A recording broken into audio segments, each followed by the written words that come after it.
Hello students, Sushant classes में आपका स्वागत है। इस वीडियो में applied mathematics exercise 7.14 definite integration consumer surplus and producer surplus के क्वेश्चन सॉल्व करेंगे। इससे पहले मैंने अपने चैनल पे इसका इंट्रोडक्शन पार्ट अपलोड किया हुआ है, आप उसको ज़रूर जा कर के देखें, तभी आपको ये एक्सरसाइज और अच्छे से समझ आएगा। तो आइए इस वीडियो को स्टार्ट करते हैं। देखिए क्वेश्चन नंबर 1 में क्या बोला हुआ है, the demand function of a commodity, ये हमें उसने डिमांड फंक्शन दे दिया। Find the consumer surplus at equilibrium point P naught is equal to 4। तो देखिए कंज्यूमर सरप्लस का क्या फॉर्मूला होता है, लिमिट 0 से x node integration of demand function minus x node into P nought. मैंने ये फॉर्मूला कैसे बनता है मैंने अपने इंट्रोडक्शन पार्ट में बताया हुआ है, आप उसको जा कर के देख सकते हैं। और यहाँ पे मैंने प्रोड्यूसर सरप्लस का फॉर्मूला लिखा हुआ है x node into P nought minus limit 0 से एक्स नोड और सप्लाई कर्व का इंटीग्रेशन। तो यहाँ पे देखिए डिमांड फंक्शन हमें क्या गिवन है, डिमांड फंक्शन हमें गिवन है 100 माइनस 8x। अब देखिए उसने क्या बोला हुआ है, इक्विलिब्रियम पॉइंट है, पी नोड उसने हमें कितना दे दिया, 4 दे दिया। मैं इसकी जगह पे 4 का पुट कर देता हूँ पी की जगह पे, तो 4 is equal to 100 minus 8x। 8x इधर आकर के पॉजिटिव हो जाएगा और 100 में से 4 को माइनस करेंगे तो 96 आएगा। x इज इक्वल टू कितना आ गया, 12, यानी कि x नोड कितना आ गया 12 और p नोड यहाँ से कितना आ गया 4, तो गिवन है। यहाँ पे हमें क्या कैलकुलेट करना है, कंज्यूमर सरप्लस। तो कंज्यूमर सरप्लस का देखिए क्या फार्मूला होता है, ये फार्मूला होता है कंज्यूमर सरप्लस का। तो सबसे पहले तो हमने इंटीग्रेशन का सिंबल लगा दिया और ये लिमिट कितना आ गया, लिमिट आ गया 0 से एक्स नोड हमें यहाँ पे 12 गिवन है और ये हमें क्या गिवन है, डिमांड फंक्शन। तो डिमांड फंक्शन का हम यहाँ पे इंटीग्रेशन कर देंगे तो ये आ जाएगा 100 माइनस 8x माइनस, अब देखिए यहाँ पे क्या है, एक्स नोड और पी नोड। एक्स नोड हमने क्या कैलकुलेट किया 12 और पी नोड हमने क्या किया 4, तो ये आ जाएगा 12 इंटू 4। तो 100 का इंटीग्रेशन होगा 100x माइनस 8 तो कांस्टेंट है और x का इंटीग्रेशन होगा एक्स स्क्वायर बाई 2 और ये लिमिट आ गया 0 से 12 माइनस 48। 100 माइनस 2 से ये 8 कैंसिल कर देंगे 4 पे, तो ये आ जाएगा कितना 4x स्क्वायर लिमिट 0 से 12 माइनस 48। अब देखिए अपर लिमिट क्या पुट करूँगा, मैं 12 पुट करूँगा, यहाँ पे स्टूडेंट x भी आएगा, तो ये आ गया यहाँ से 100 इंटू अपर लिमिट पुट कर देता हूँ 12 माइनस 4 इंटू 12 का स्क्वायर माइनस 48। 100 को 12 से मल्टीप्लाई करेंगे आएगा 1200 माइनस 4 इंटू 12 का स्क्वायर होगा 144 माइनस 48। 1200 माइनस 144 को 4 से मल्टीप्लाई करूँगा तो आएगा 576 माइनस 48। तो इसको जब हम कैलकुलेट करेंगे तो कितना आ जाएगा 576। तो ये हमने क्वेश्चन नंबर फर्स्ट सॉल्व कर लिया।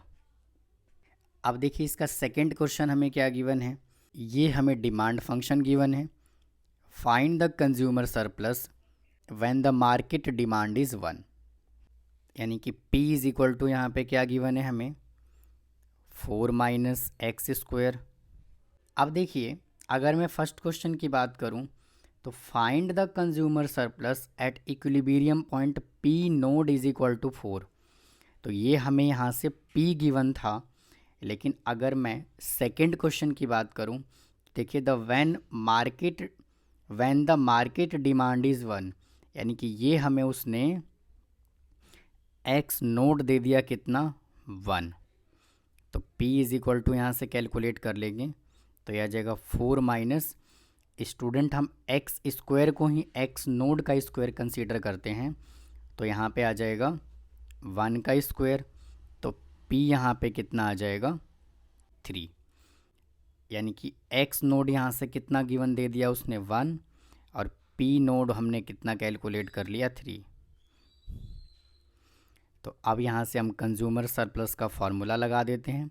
तो कंज्यूमर सरप्लस का क्या फॉर्मूला होता है, 0 इंटू एक्स नोड और डिमांड कर्व का इंटीग्रेशन माइनस एक्स नोड और पी नोड।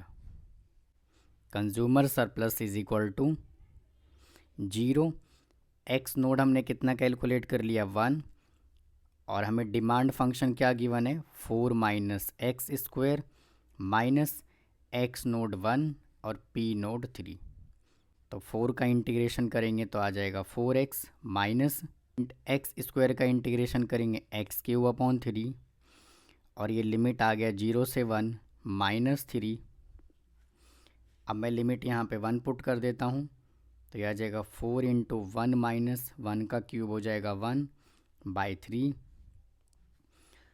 अब देखिए अगर मैं लोअर लिमिट में 0 पुट करूँगा तो पूरा फंक्शन क्या हो जाएगा 0 हो जाएगा। तो ये यहाँ से आ गया -0 और ये -3। इसको सिंप्लीफाई कर लेते हैं, 4 माइनस 1/3 -3, 3 यहाँ से एलसीएम आ जाएगा, 4 3 जा 12 माइनस 1 माइनस 3 3 जा 9। तो इसका आंसर कितना आ गया 2/3। तो ये हमने क्वेश्चन नंबर 2 सॉल्व कर दिया। अब देखिए क्वेश्चन नंबर 3 क्या कह रहा है, the demand function of a product, ये हमें उसने डिमांड फंक्शन दे दिया, and find the consumer surplus when the market price p is equal to 1, और ये उसने हमें लॉग की वैल्यू दे दी। तो p इज इक्वल टू उसने हमें कितना दे दिया 10 into e raise to power minus x. तो p इज इक्वल टू यहाँ से कितना आ गया 10 upon e raise to power x, power नीचे आकर के पॉजिटिव हो जाएगा। अब देखिए p की वैल्यू उसने हमें कितना दे दिया 1 दे दिया, तो मैं यहाँ पे p की जगह 1 पुट कर देता हूँ, और यह जाएगा 10 upon e raise to power x, e x is equal to कितना आ गया 10। देखिए एक लॉगरिथम का फॉर्मूला होता है, अगर मान लीजिए यहाँ पे n गिवन है और यहाँ पे क्या गिवन है a raise to power x given है, तो देखिए इसका फॉर्मूला क्या होता है x is equal to log a, तो बेस में चला जाता है और ये यहाँ से क्या आ जाता है n। तो ये देखिए ये लॉगरिथम का फॉर्मूला होता है, आपने 11th क्लास में इस फॉर्मूले को पढ़ा होगा। तो इसी फॉर्मूले का यूज मैं यहाँ पे करता हूँ। अगर मैं इस फॉर्मूले की और मैं इस फॉर्मूले की अगर मैं बात करूँ, तो देखिए यहाँ पे जो है वो n क्या है, n यहाँ पर 10 है, और यहाँ पे x, यहाँ देखिए यहाँ पर भी x है और यहाँ पर भी x है, और यहाँ पे a क्या है a है, और यहाँ पे a क्या है e है। तो अगर मैं इसके अकॉर्डिंग फॉर्मूले की बात करूँ तो x इज इक्वल टू क्या हो जाएगा लॉग, और ये e जो है ये बेस में चला जाएगा, तो ये आ जाएगा e, और यहाँ से ये आ जाएगा 10। x इज इक्वल टू, अब देखिए एक फॉर्मूला और होता है, यहाँ पे मान लीजिए लॉग a मैंने बेस में लिखा और ये b है, तो मैं देखिए इसको कैसे लिख सकता हूँ log b upon log a। तो देखिए इसी तरह से मैं इसको लिख देता हूँ लॉग 10 अपॉन लॉग e। तो अब मुझे एक बात ये बताइए कि मैं इस फॉर्मूले को मैं ऐसे लिख दूँ तो कोई दिक्कत है क्या, 1 upon log e upon log 10। यानी कहने का मतलब क्या है कि मैंने इसको क्या किया 1 के अपॉन में लिख दिया, तो कोई फ़र्क नहीं पड़ा। क्यों फ़र्क नहीं पड़ा कोई भी, वापिस से देखिए अगर हम इसको सिंप्लीफाई करेंगे तो ये क्या होगा ऊपर ही चला जाएगा। तो अब मैं देखिए इस फॉर्मूले को कैसे लिख सकता हूँ, मैं इस फॉर्मूले को कैसे लिख सकता हूँ, मैं लिख सकता हूँ 1 अपॉन लॉग 10, तो बेस में चला जाएगा और e आ जाएगा ऊपर। ऐसा मैंने इसलिए किया क्योंकि मुझे क्या चाहिए, मुझे ये बनाना था log 10 इंटू ई। तो देखिए मैंने ये बना लिया। अगर मैं इस फॉर्मूले को सिंप्लीफाई करूँगा तो ये वापस से यही आएगा। तो यहाँ से x इज इक्वल टू कितना आ गया 1 अपॉन और देखिए इसका वैल्यू हमें क्वेश्चन में गिवन है क्या, ये गिवन है 0.4343। तो x यहाँ से कितना आ गया 0.4343। तो x इज इक्वल टू, जब हम 1 को इस वैल्यू से डिवाइड करेंगे तो कितना आएगा 2.3। अब हम क्या करते हैं, कंज्यूमर सरप्लस का फॉर्मूला अप्लाई कर लेते हैं।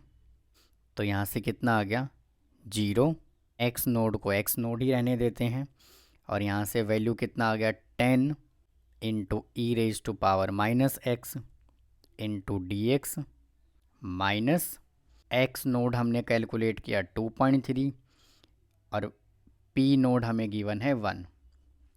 P naught is equal to 1 हमें क्वेश्चन में ही गिवन है। तो यहाँ से consumer surplus is equal to कितना आ गया, इसका हम इंटीग्रेशन करेंगे तो ये क्या आ गया 10 into e raise to power minus x, और माइनस एक्स का कोफिशिएंट -1 नीचे आ जाएगा, और ये लिमिट आ गया 0 से x naught minus 2.3 into 1 2.3 minus 10 into e raise to power minus x, और ये लिमिट आ गया 0 से x नोड माइनस 2.3। x की जगह पे क्या पुट करेंगे, x नोड पुट करेंगे, और फिर हम क्या पुट करेंगे 0 पुट करेंगे। तो यहाँ से कितना आ गया -10, तो मैं बाहर लिख लेता हूँ।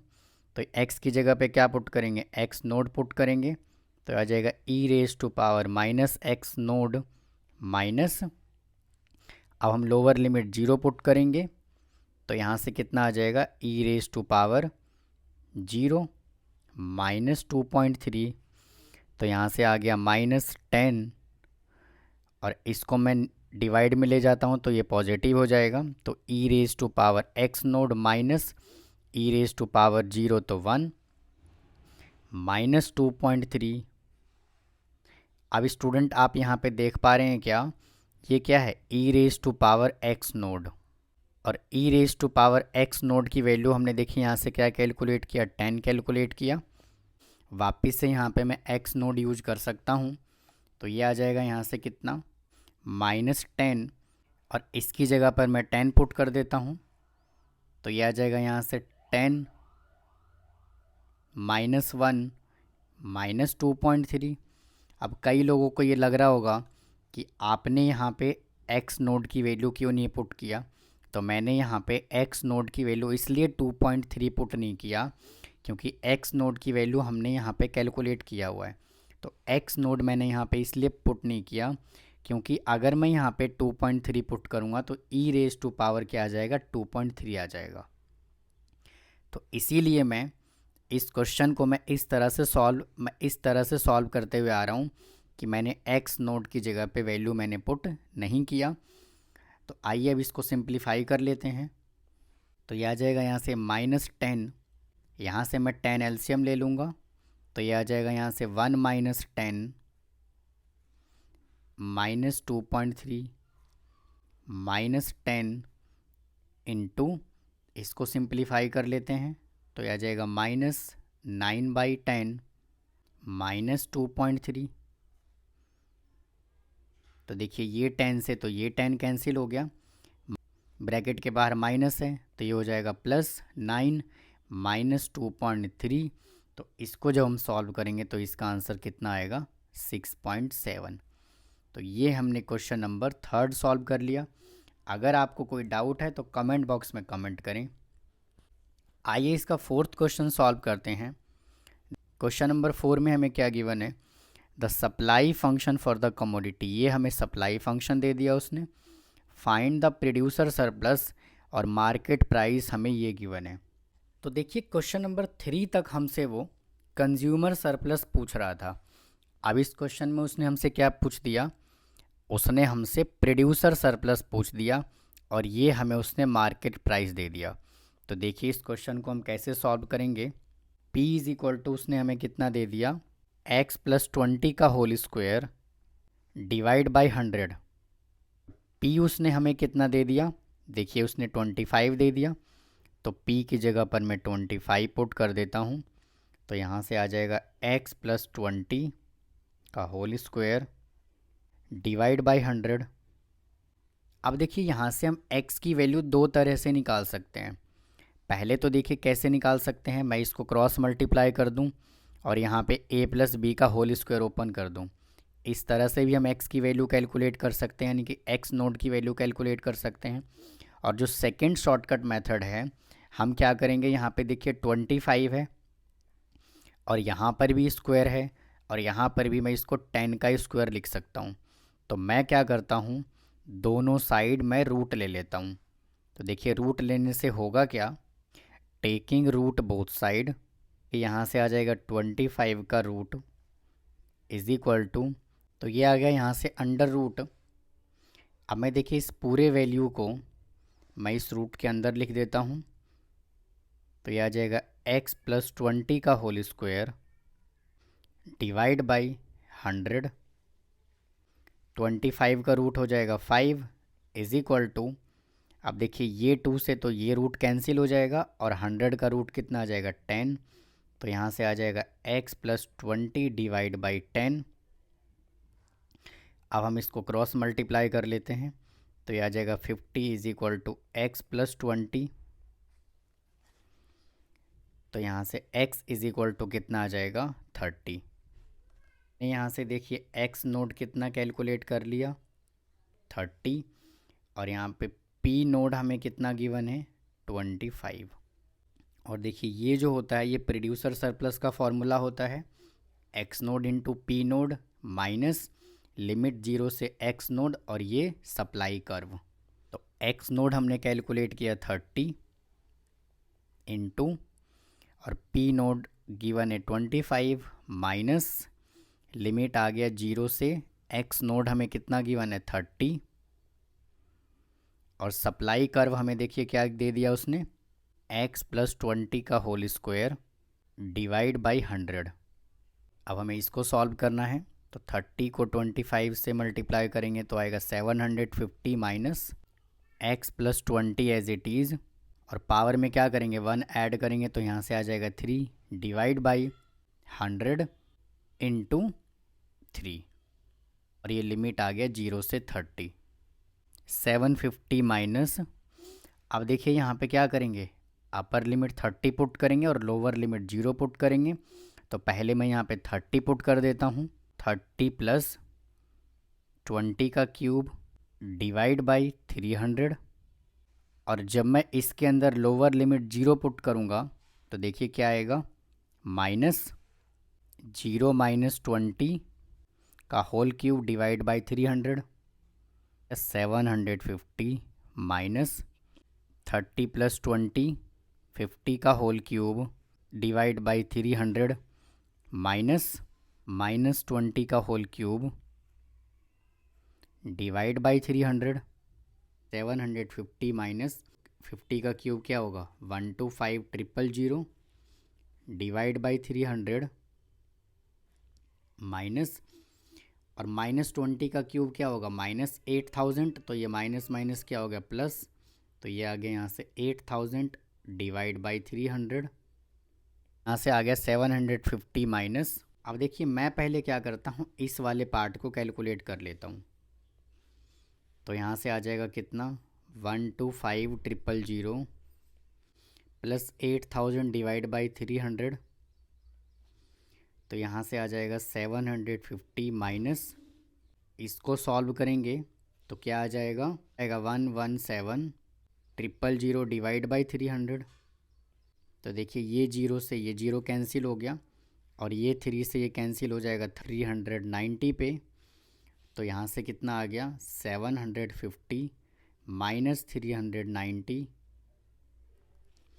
इज इक्वल टू, इसका आंसर कितना आ गया 360। तो ये हमने क्वेश्चन नंबर 4 सॉल्व कर लिया। आइए क्वेश्चन नंबर 5 सॉल्व करते हैं। क्वेश्चन नंबर 5 में क्या बोला हुआ है, the supply function of the product, वापस से हमें उसने क्या दे दिया सप्लाई फंक्शन दे दिया। अब देखिए वेयर x डिनोट 1000 यूनिट, अब देखिए उसने जो है x को 1000 यूनिट कह रहा है और find the producer surplus when sale is 2000 unit. और हमें ई रेज टू पावर 4 हमें उसने ये दे दिया।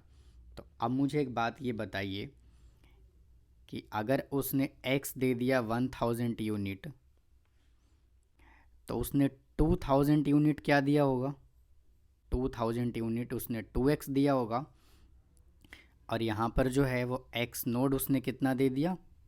2। यानी कि उसने हमसे ये पूछा हुआ है कि find producer surplus when sale is 2000 unit. यानी कि पहले अगर वो सेल 1 यूनिट कर रहा था तो अब वो सेल कितना कर रहा है? डबल कर रहा है। तो इसीलिए हमने क्या किया, x नोड को हमने डबल यानी कि 2 अज्यूम कर लिया। फंक्शन उसने दे दिया 0.4 e raise to power 2x। अब यहाँ से मैं क्या करता हूँ, x नोड है यहाँ पर, तो x नोड की जगह पर मैं 2 पुट कर देता हूँ। तो ये आ जाएगा p is equal to 0.4 e raise to power 2 into 2।